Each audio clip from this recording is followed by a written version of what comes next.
Hello అండి, welcome to Siri kitchen. ఈరోజు మన కిచెన్లో అరగంటలో అదిరిపోయే వెనీలా స్పాంజ్ కప్ కేక్స్ని చాలా సింపుల్గా ఎవరైనా సరే ఎన్నైనా సరే ఇంట్లోనే చాలా ఈజీగా ఎలా ప్రిపేర్ చేయాలో చూపించబోతున్నాను. ఈ వెనీలా కప్ కేక్స్ చాలా టేస్టీగా, అంటే సేమ్ మనం బయట బేకరీలో కొంటే ఎలా ఉంటాయో అదే రుచితో చాలా చాలా బాగుంటాయండి. చాలా సింపుల్ బేసిక్ కేక్ రెసిపీ అనమాట. ఏదైనా అకేషన్స్కి, అంటే బర్త్డే పార్టీస్కి కానీ, యానివర్సరీస్కి కానీ, లేదా క్రిస్మస్, న్యూ ఇయర్, ఇలా ఏదైనా అకేషన్ ఏదైనా సరే అప్పటికప్పుడు అన్ని ఇంట్లో ఉన్న వాటితోనే చాలా ఈజీగా ప్రిపేర్ చేసుకోవచ్చు. ఈ simple and tasty vanilla cup కేక్స్ని ప్రిపేర్ చేయడానికి ముందుగా ఒక మిక్సర్ జార్ తీసుకొని ఇందులోకి అరకప్పు వరకు పంచదార వేసుకొని మెత్తగా గ్రైండ్ చేసుకోవాలి. బాగా ఫైన్ పౌడర్ లాగా గ్రైండ్ చేసుకోండి. ఇన్ కేస్ మీ దగ్గర పంచదార పొడి ఉంటే ఒక 1/2 కప్పు వరకు పంచదార పొడిని వేసుకోండి. ఇక్కడ చూపిస్తున్నాను చూడండి, ఈ విధంగా మెత్తగా గ్రైండ్ చేసుకోవాలి. తర్వాత ఇందులోకి 2 ఎగ్స్ని బ్రేక్ చేసుకొని వేసుకోండి. ఇన్ కేస్ మీకు ఎగ్స్ వేసుకోవడం ఇష్టం లేదు అంటే, తినని వాళ్ళు ఉంటారు కదా, వాళ్ళైతే ఒక అరకప్పు ఫ్రెష్గా ఉన్న పెరుగును వేసుకుంటే సరిపోతుంది. తర్వాత ఇందులోకి 1 టీ స్పూన్ వెనీలా ఎసెన్స్ వేసుకోవాలి. ఈ వెనీలా ఎసెన్స్ వేసుకోవటం వల్ల ఎగ్ స్మెల్ లేకుండా మంచి ఫ్లేవర్ తోటి చాలా టేస్టీగా వస్తుంది. అదే కాకుండా మనం వెనీలా కప్ కేక్స్ చేస్తున్నాం కాబట్టి 1 టీ స్పూన్ వరకు ఎసెన్స్ వేసుకోండి. ఇన్ కేస్ మీ దగ్గర ఎసెన్స్ లేకపోతే 1 టీ స్పూన్ వరకు ఇలాచీ పౌడర్ని వేసుకోవచ్చు. ఇప్పుడు వీటన్నింటినీ బాగా గ్రైండ్ చేసుకోవాలండి. ఒక 3-4 నిమిషాల పాటు పైన ఫోమ్ వచ్చేంత వరకు గ్రైండ్ చేసుకోవాలి. ఇక్కడ చూపిస్తున్నాను చూడండి, ఇలా పైన నురగలాగా వచ్చి స్మూత్గా ఉండాలి. ఇప్పుడు ఈ బ్యాటర్ని ఒక మిక్సింగ్ బౌల్లోకి ట్రాన్స్ఫర్ చేసుకోండి. తర్వాత ఒక జల్లెడ తీసుకొని ఇందులోకి 1 కప్పు వరకు మైదా పిండి వేసుకోండి. మైదా పిండిని ఇలా కరెక్ట్గా కొలతతోటి తీసుకోవాలి. ఇన్ కేస్ మీకు మైదా పిండి వద్దనుకుంటే గోధుమ పిండిని యూస్ చేయొచ్చు. తర్వాత ఇందులోకి ఒక 1/2 టీ స్పూన్ సాల్ట్, ఒక 1/2 teaspoon baking soda, 1 teaspoon వచ్చేసి బేకింగ్ పౌడర్ వేసుకొని వీటన్నింటినీ బాగా జల్లించుకోవాలి.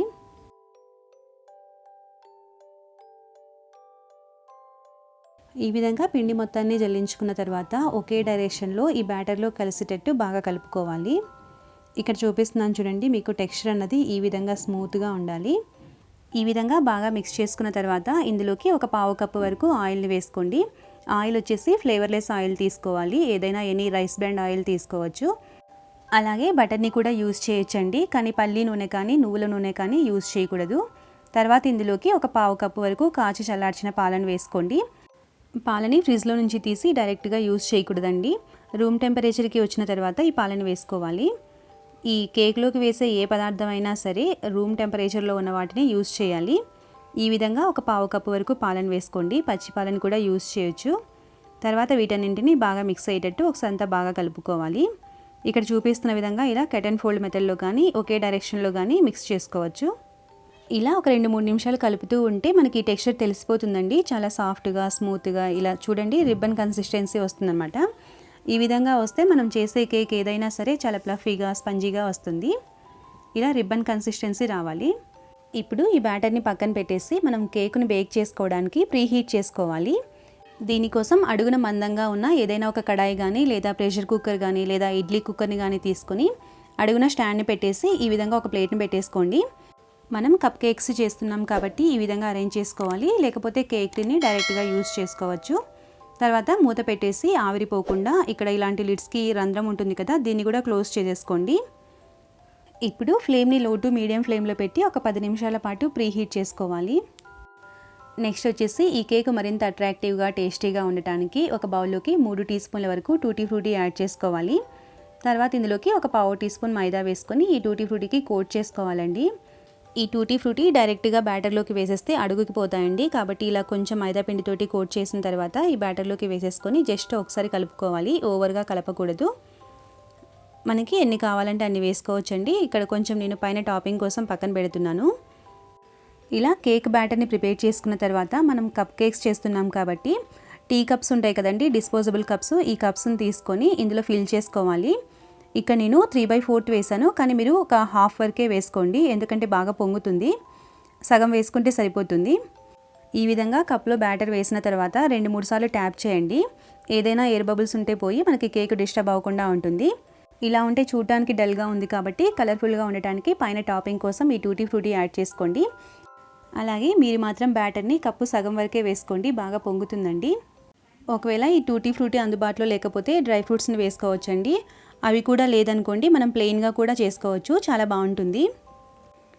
ఈ విధంగా అన్ని కప్స్లో టూటీ ఫ్రూటీ యాడ్ చేసిన తర్వాత మనం ఆల్రెడీ ప్రీ హీట్ పెట్టాం కాబట్టి డైరెక్ట్గా ప్లేస్ చేసేయచ్చు.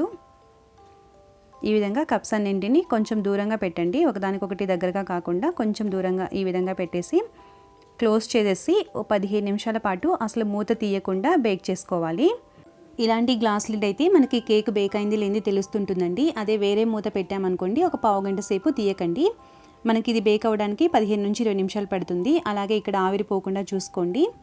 అదేవిధంగా కప్పు సైజ్ కూడా చూసుకోవాలండి. కేకు బాగా పొంగిన తర్వాత మూతకి అంటకుండా ఉండేటట్టు చూసుకోవాలి. ఏదైనా ఒక గిన్నెను కూడా బోర్లించుకోవచ్చు. ఈ విధంగా అన్ని ప్రాపర్గా అరేంజ్ చేసుకున్న తర్వాత ఇది బేక్ అవ్వడానికి కనీసం 15 నిమిషాల నుంచి 20 నిమిషాలు టైం పడుతుందండి. ఫ్లేమ్ని మాత్రం లో టు మీడియం ఫ్లేమ్లోనే ఉంచాలి. ఈ కేక్ బేక్ అవ్వడానికి టైం పడుతుంది కాబట్టి మనం నెక్స్ట్ ప్రాసెస్ చూద్దామండి. ఒకవేళ మన దగ్గర డిస్పోజబుల్ టీ కప్స్ లేకపోతే ఇంట్లో ఉన్న ఏదైనా ఒక స్టీల్ బౌల్ని కానీ లేదా టీ తాగే గ్లాసెస్ని కానీ తీసుకొని లోపల ఆయిల్ తోటి గ్రీస్ చేసుకున్న తర్వాత మైదాపిండితోటి కోట్ చేసుకోవాలి. ఈ విధంగా మైదాపిండితోటి డస్టింగ్ చేసిన తర్వాత ఈ బౌల్లోకి మిగిలిన బ్యాటర్ని వేసేసుకోవాలి. మనం చేసుకున్న ఈ బ్యాటర్కి టీ కప్స్లో అయితే 15 నుంచి 20 కప్స్ వరకు అవుతాయండి. బ్యాటర్ వేసుకున్న తర్వాత ఈ విధంగా ఒక 2-3 సార్లు ట్యాప్ చేసుకోండి. ఏవైనా ఎయిర్ బబుల్స్ ఉంటే పోయి మనకి కేక్ డిస్టర్బ్ అవ్వకుండా పర్ఫెక్ట్గా వస్తుంది. ఇక్కడ మీకు 20 మినిట్స్ తర్వాత చూపిస్తున్నాను చూడండి. కేక్ బాగా పొంగి చాలా పర్ఫెక్ట్గా వచ్చింది. ఇంకా ఏదైనా డౌట్గా అనిపిస్తే ఈ విధంగా ఒక టూత్ పిక్ సహాయంతో చెక్ చేసుకోవాలి. ఈ టూత్ పిక్కి తడి లేకుండా ఉంటే కేక్ చాలా పర్ఫెక్ట్గా రెడీ అయినట్టు. ఈ కేక్ ఇలా రెడీ అయిన తర్వాత వెంటనే ప్లేట్లోకి తీసేసుకొని పూర్తిగా చల్లారిన తర్వాత డీమోల్డ్ చేసుకోవాలి. తర్వాత మనం ఆల్రెడీ మిగిలిన బ్యాటర్ని బౌల్లో వేసి ఉంచాం కదా, దీనిపైన కొంచెం టూటీ ఫ్రూటీ యాడ్ చేసేసి దీనిని కూడా 15 to 20 మినిట్స్ బేక్ చేసుకోవాలి. ఆల్రెడీ కడాయి హీట్గా ఉంది కాబట్టి వెంటనే బేక్ చేసుకోవచ్చండి. లో టు మీడియం ఫ్లేమ్లో ఒక 15 నుంచి 20 నిమిషాల పాటు బేక్ చేసుకోవాలి. ఇక్కడ మీకు 20 నిమిషాల తర్వాత చూపిస్తున్నాను చూడండి. కేక్ చక్కగా బేక్ అయిపోయింది. ఒకసారి ఈ విధంగా చెక్ చేసుకొని ఏమాత్రం తడి లేకుండా ఉంది అంటే మనకి కేక్ బాగా రెడీ అయిపోయినట్టు. దీన్ని కూడా వెంటనే స్టవ్ ఆఫ్ చేసుకొని పక్కకు తీసేసుకోవాలి. ఇది పూర్తిగా చల్లారిన తర్వాత ఒక నైఫ్కి నెయ్యిని అప్లై చేసేసుకొని అంచుల వెంబడి స్క్రేప్ చేసుకున్నామంటే ఈజీగా డీమోల్డ్ అవుతుందండి. ఇలా అంచుల వెంబడి స్క్రేప్ చేసుకున్న తర్వాత ఏదైనా ఒక ప్లేట్లోకి బోర్లా వేసేసుకుంటే మనకి కేక్ రెడీ అయిపోతుంది.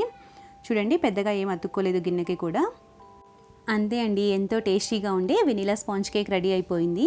ఇలా చిన్న చిన్న టిప్స్ ఫాలో అవుతూ కేక్ని ప్రిపేర్ చేశారంటే అసలు ఫెయిల్ అయ్యే ఛాన్సెసే ఉండదు. ఎలాగో ముందు క్రిస్మస్, న్యూ ఇయర్ వస్తున్నాయి కాబట్టి మీరు కూడా ఈ రెసిపీని తప్పకుండా ట్రై చేసి ఇంట్లో వాళ్ళకి పెట్టండి. చాలా హ్యాపీగా ఎంజాయ్ చేస్తూ తినేస్తారు, అంత బాగుంటుంది. ఇక్కడ మీకు ఒకటి కప్ కేక్ కూడా కట్ చేసి చూపిస్తున్నాను చూడండి. ఇవి కూడా చాలా టేస్టీగా ఉంటాయండి. చాలా ఫ్లఫీగా, చాలా స్పంజీగా, చాలా టేస్టీగా ఉంటాయి. పిల్లల బర్త్డేస్ అప్పుడు ఇలాగని చేసి పెట్టామంటే చాలా హ్యాపీగా ఫీల్ అవుతారు. అంతే అండి ఈ వీడియో మీకు నచ్చినట్లయితే ప్లీజ్ లైక్ చేసి, షేర్ చేసి, కామెంట్ చేయండి. ఇలాంటి మరిన్ని ఈజీ అండ్ టేస్టీ రెసిపీస్ కోసం మన ఛానల్ని సబ్స్క్రైబ్ చేసుకొని పక్కనే ఉన్న బెల్ ఐకాన్ని క్లిక్ చేయండి. Thanks for watching.